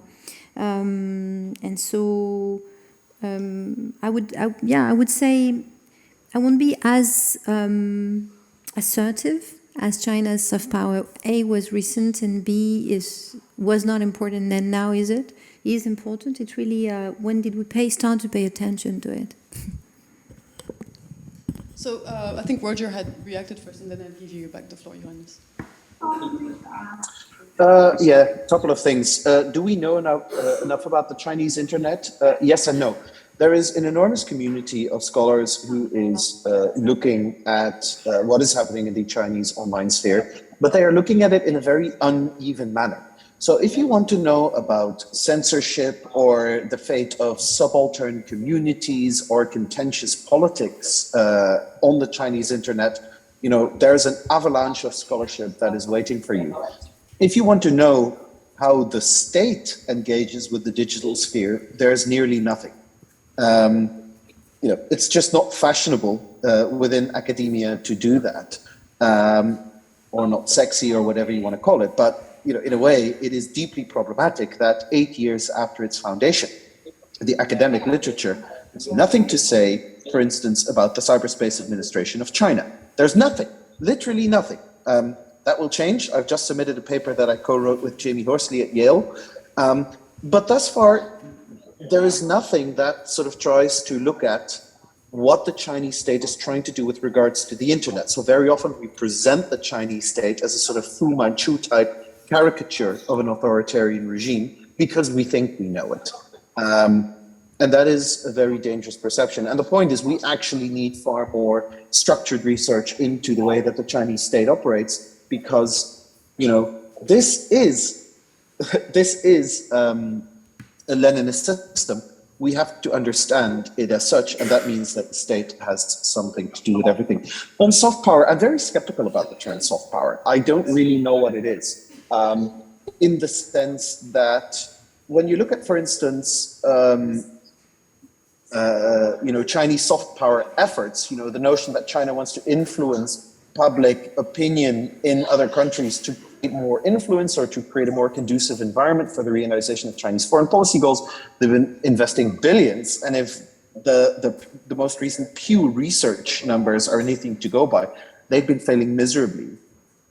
In the global south, very often what we find is that most global southern countries don't agree with China in terms of what they want, in terms of a positive agenda for digital development, but in terms of what they don't want. So there is a sort of shared sense of anti-hegemony. And very often, we Europeans or we Westerners sort of exacerbate that. For instance, there has been no shortage of initiatives where we go to governments in Sub-Saharan Africa or Asia or Latin America, and we go, don't have Huawei in your networks. And then they ask, what is your better deal then? What is your better offer? And we have nothing, and why would these countries pay 30% more to buy Nokia or Ericsson? We have to make that stronger case politically. We don't. It's also just a matter of dignification, where very often, those governments will say, oh, now you're talking to us, but we're nothing more than a way for you to solve your China problem. And I do really think that we should do better, because in the end, to the extent that we have a China problem, we're not going to solve it by trying to convince Beijing to change course. Our ability to influence matters in Beijing is small and shrinking. We need to do it by getting our own house in order and taking responsibility for the fact that we are in the digital environment that we are to a very significant degree, because that's what we wanted. That is the digital world that is the digital world that we built. All right, thank you, Roger. I'll give the floor to Johannes. Then I will have a question for you, for the speakers, and I see there is another question in the back, so I'll give you the floor and then back to other questions. Of course, I will answer the soft power question, but before that, I want to answer to what Stephanie said. So she that made the impression that I'm justifying Chinese authoritarianism with my research, and that is absolutely not the case. I think it was obviously that I'm talking about digital extraterritorial repression, the repression of dissidents, the whole digital decolonization paradox was about that. For me, like as a philosopher, as a German philosopher, particularly the German quality of Marxism, the arguments that I know are interesting. So of course I recognize very much that that's part of Western tradition. And if you have seen the recent issue of Foreign Affairs, which is titled "In the Head of Xi Jinping," where it's explained that with Xi Jinping, Marxism became the most relevant ideological factor in China. Marxism and Maoism, of course, which is a particular strand. I think it's just important to understand how those people think, because we are in a conflict somehow, also in a competition of regimes, and we need to understand how the other side thinks. So soft power, I was talking about Joseph Nye, he's like the inventor of soft power, one can say, so I have addressed that in a sense. Important, China is also developing its form of soft power. I think, I'm not really a sinologist, but I think in 2018 there was like a conference with a new 5-year plan that would also decide that Asian values and Chinese culture should be actively promoted, like not only protected, but actively promoted. And you can see that, for example, again in Kokash's book, the other one, not trafficking data, but China in Hollywood, right? Where the influence of China on Hollywood filmmaking is examined, and of course it is not a coincidence that you see so many like Disney blockbusters with Chinese characters. That is part of Chinese soft power, and that is very conscious. That is a conscious thing that has been decided, declared in official statements. Just those points. Thank you for those additions. Do you have a microphone over there? Okay, I'll let you ask. I do. Thank you very much for this wonderful discussion. Just bouncing back on the point of soft power, let's not forget that the main cultural industry today is video games, and most of the biggest video game companies today are partially or majoritarily owned by Chinese companies. My question is, and it's a little bit difficult to shoehorn this into the debate for just 5 minutes, but we've talked a lot about mainland China. What about Taiwan, and how is the fate of Taiwan connected to its ability to protect digital sovereignty, and especially in a very specific kind of dimension of digital sovereignty, that is its ability to produce part of the value chain of digital goods. So that's my question. Yeah. Thank you. I wanted to tag along with a question that is a bit unrelated, and as you pointed, there is little time left, but I still want to ask my question, and we'll leave one of the four of you to tackle the part that you're interested in.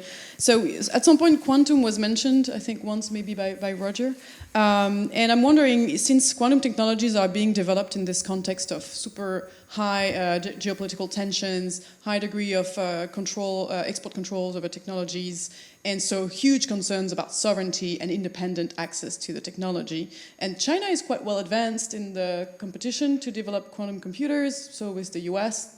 Europe is also in the race. I'm just wondering from a conceptual, like theoretical angle, like how these quantum technologies could come and be approached through this sovereign lens in terms of how the concept of developing sovereign technologies has evolved, because so far it was a reaction to technology that already existed, and we also want to have our self-determination in this technology in space and then on the internet. And then quantum, now we're starting almost from scratch with a very disruptive technology that will have huge implications, strategic, etc.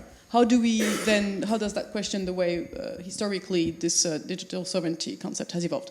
Okay, so that's already probably for a 2-hour conversation, but you each have 2 minutes to tackle the aspect that you want. And I think we will go maybe in reverse order, starting, maybe Johan, are you ready to, yeah, okay, give you the floor.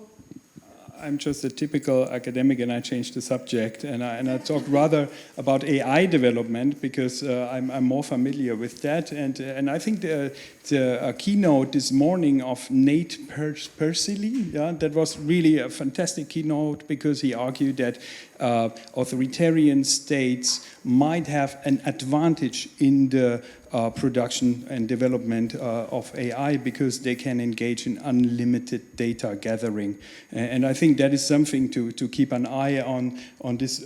How did he call it? Like the digital dictator's advantage or so, something like that. Yeah, that is important. So yeah. Yeah, something like that, right? That would be really interesting to see how authoritarian governments are hopefully not, but if it comes to the worst, they would be outpacing democracies in developing such technologies. That's a significant challenge, I think. I don't know from where to start. Okay, so the question is about quantum computer.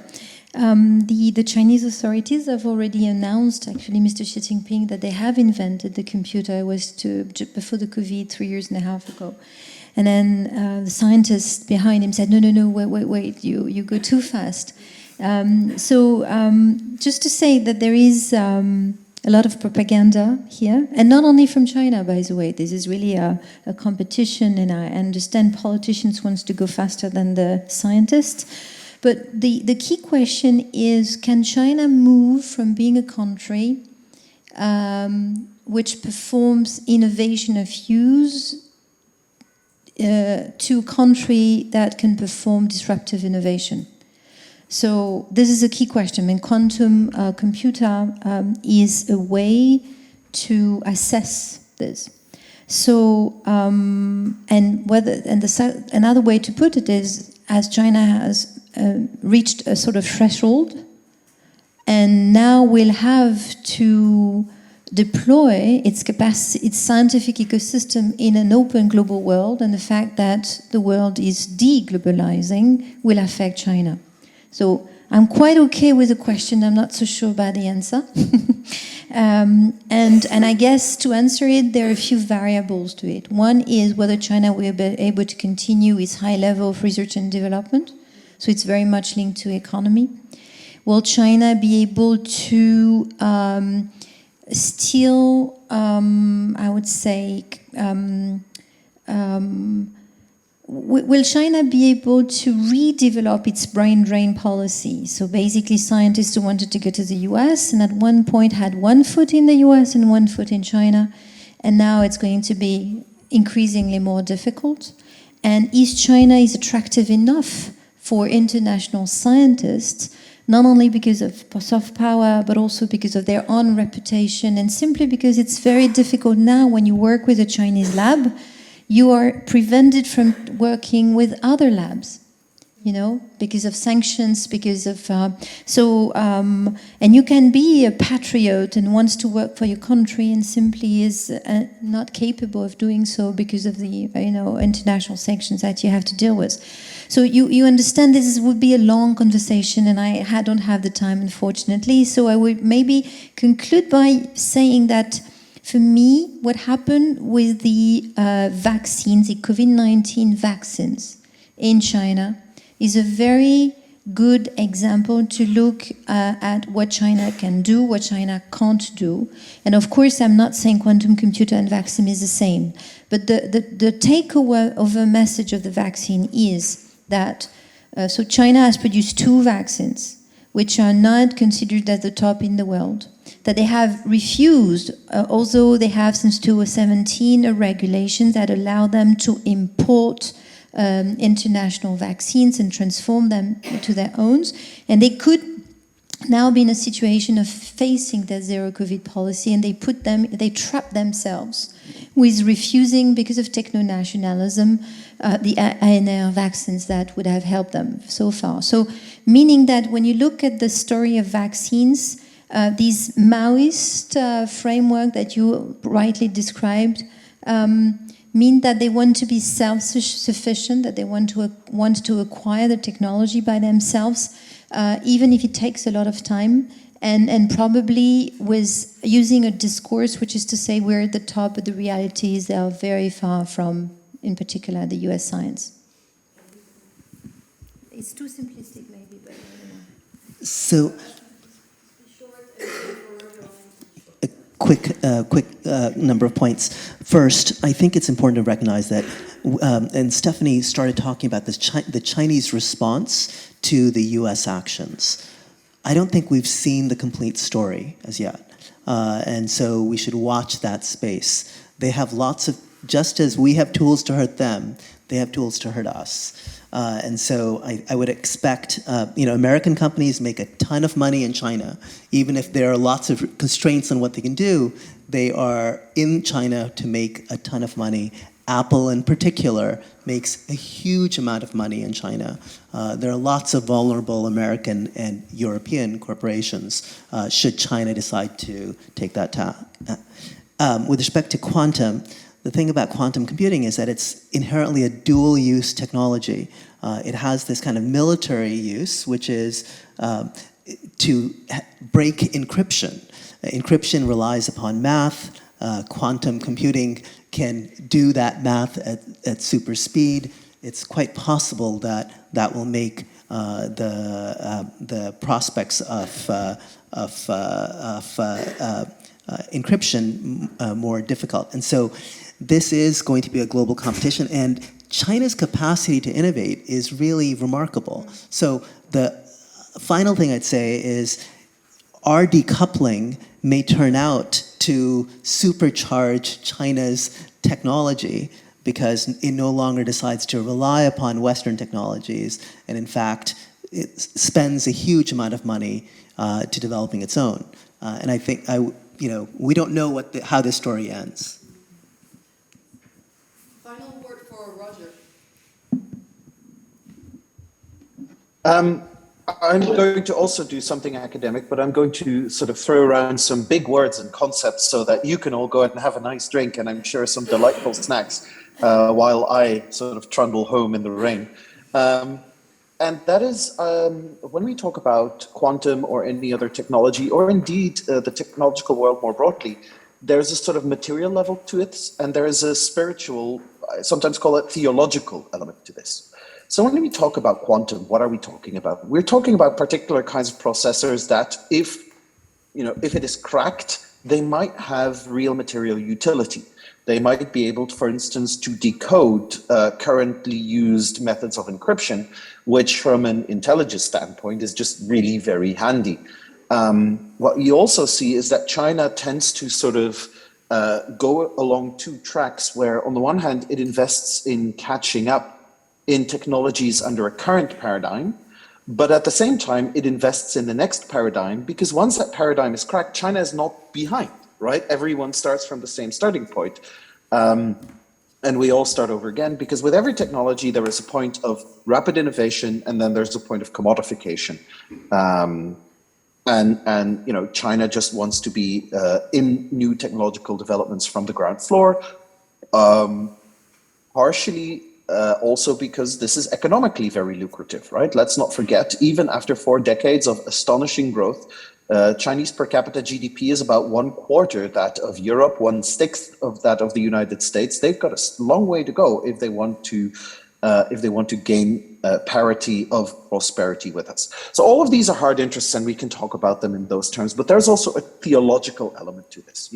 Large powers theologize their power. And so what that means is that you have to create a belief system in which what happens is righteous. And I think this explains a lot of what is happening between us and China right now, right?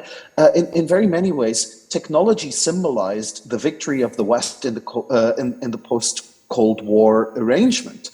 It demonstrated the triumph of liberal democracy, because only free societies could make these technologies, and a free market capitalism, because look at the victory of the private sector, and so on and so forth. And we really had this sort of thing where, particularly from the United States, but I do think the West more broadly, where the world was, if you weren't Western already, then either you were going to converge with us, and Stephanie will confirm how much scholarship about China was essentially looking for those areas of convergence. I will name one book title, China's Long March Towards the Rule of Law, right? This sort of towards this Final word, teleological Roger. notion that, yep. But so where we are now is that we've come to the conclusion that the Chinese are infidels. They don't follow our religion. They don't follow our theologized view of power. And therefore, they must be treated as infidels. Okay. And Okay, far more than I any have to hard stop you now because we are material interest, that is our really late concern. on our time extension. So thank you. Though to be continued, then we'll talk about again about the subject in 10 years when we have quantum computers and see where we are, where we stand. We haven't talked about Taiwan, but maybe during the cocktail, please stick around. Thank you. Please join me in thanking all of our speakers for a very fascinating discussion. So just one word to thank you, to thank everyone, to thank Alice for moderating this panel. And I just want to add that I really want to thank Denali Boiseau, who has been working very hard to organize this day and to make it work. So thank you, Denali. And so the cocktail is in the other room.